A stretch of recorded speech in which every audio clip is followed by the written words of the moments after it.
ظہر کا وقت کب ہے؟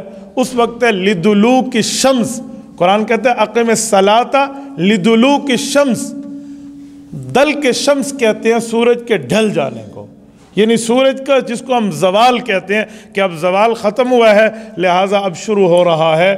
تو یہ جو ظہر کا ابتدائی وقت ہے پاکستان میں کم از کم یہ 12:15 کے لگ بھگ شروع ہو جاتا ہے، 20 منٹ کے لگ بھگ دن کو، تو یہ ظہر کا وقت ہے۔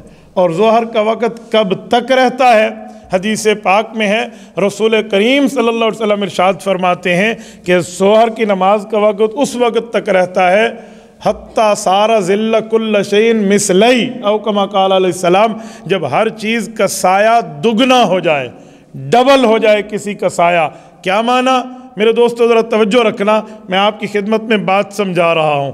یہ دیکھیں، یہ مائک ہے، اگر اس مائک کو ہم یوں ٹھہرا دیں اور پھر اس کا سایہ دیکھیں کتنا ہے، توجہ رکھنا، اس کا سایہ کتنا ہے، ہم اس پہ انگلی رکھیں اور پھر اس کو وہاں لے جائیں، اگر اس کے ایک کے برابر سایہ ہے تو اسے کہتے ہیں مثلن، یعنی اس کے ایک کے بقدر جتنا اس کا جسہ ہے اتنا ہی سایہ ہے، برابر ہے، تو یہ ایک مثل ہے۔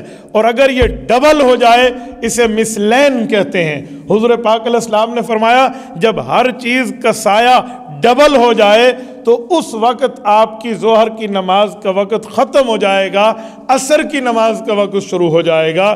تو اس کو بڑے آسانی سے بندہ سمجھ بھی سکتا ہے۔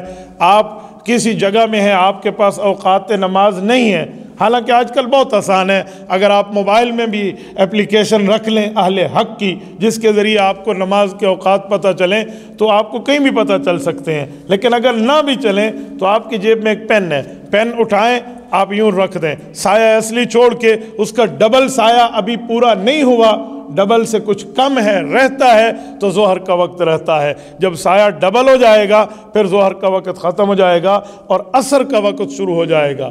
عصر کب تک ہے؟ الی غروب الشمس، اقم الصلاۃ لدلوک الشمس الی غسق اللیل وقرآن الفجر ان قرآن الفجر کان مشہودا۔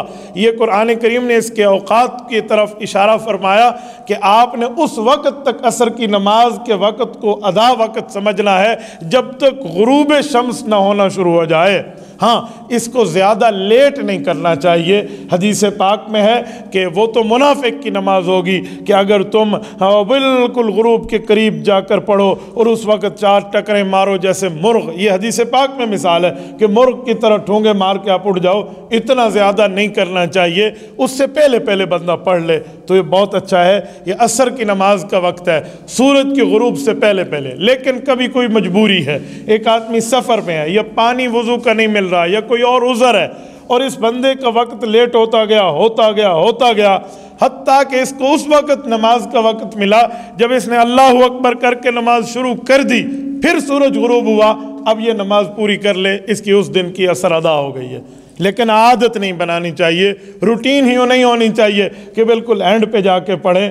بس ترتیب یہ ہے اس کو بندہ جیسے سایہ 2 مثل ہو اس کے بعد اس کی ادائیگی شروع کر دے۔